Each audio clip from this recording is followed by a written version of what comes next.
Hi guys, welcome back to my channel. Kung bago lang kayo sa channel ko, ako pala si Annalyn Tapa. Welcome kayong lahat. At kung hindi pa kayo nakapag-subscribe, i-click nyo lang subscribe button sa baba at pakiclick nyo na rin ang bell notification para ma-notify kayo sa lahat ng mga videos na i-upload ko. Kung bago lang kayo guys sa aking YouTube channel, nag-upload ako ng mga video tips, video tutorial, nang sa ganun ay may share ko ang kaalaman ko sa kapwa ko YouTubers, lalong-lalo na sa mga new YouTubers na nagsisimula pa lang gumawa ng kanilang channel.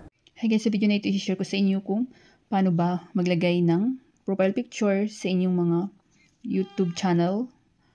At ito ay request sa isa sa mga viewer ko na si Almedia News. So thank you so much. Shout out sa iyo. At kapag may mga request kayo guys, so comment lang kayo sa any videos ko, mababasa ko yan. So una natin gawin guys, kapag gusto nyo palitan yung profile picture ng inyong YouTube channel or wala pa kayong profile picture, so punta tayo sa Chrome. I mean, kung ano ba yung gamit niyong browser guys. So sa akin is Chrome. So ang iba baka may gumagamit ng mga Firefox, Internet Explorer. So depende sa inyo guys sa browser. Then search niyo dito ang www.youtube.com/dashboard para diretso kayo sa dashboard guys. Then make sure na naka-login na kayo sa inyong mga main channel. So make sure nyo guys, click nyo muna itong tatlong dot na block. Make sure nyo naka-desktop site ba. Kapag hindi, so i-check nyo. So sa akin na, check na yan. Then punta tayo sa gilid. So nakita nyo music sign. Then itong pangalawa. Ayan, customization. Ayan, channel customization. So dito rin nyo makita yung banner nyo. Kung gusto nyo palitan yung banner nyo, andan din. So ito yung aking profile picture. So kapag wala pa talaga kayong nakalagay na profile picture sa inyong YouTube channel, so nakalagay dyan is upload. So sa akin mayroon, kaya i-change ko. Then mapupunta kayo sa inyong gallery. So ano ba yung gusto nyo guys na gawing profile picture, sariling picture nyo ba, or ano yung mga content nyo, cooking vlog or what.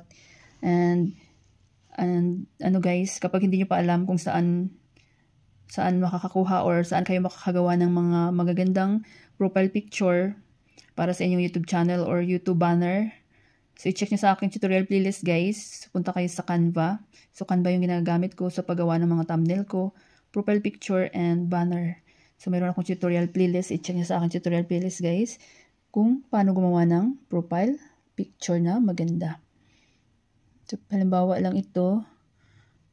Halimbawa ito guys. Ayan. Yan, sa Canva ko rin ito siya ginawa. So, install nyo yung Canva at panoorin nyo yung aking tutorial paano gamitin ang Canva.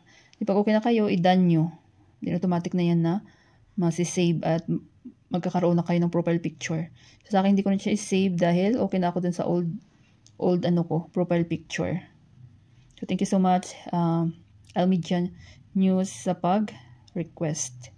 So kapag may mga request kayo guys, katanungan, so comment lang kayo any videos ko at mababasa ko yan. So pag na-done nyo na, publish, then automatic na yun guys na masisave sa inyong channel.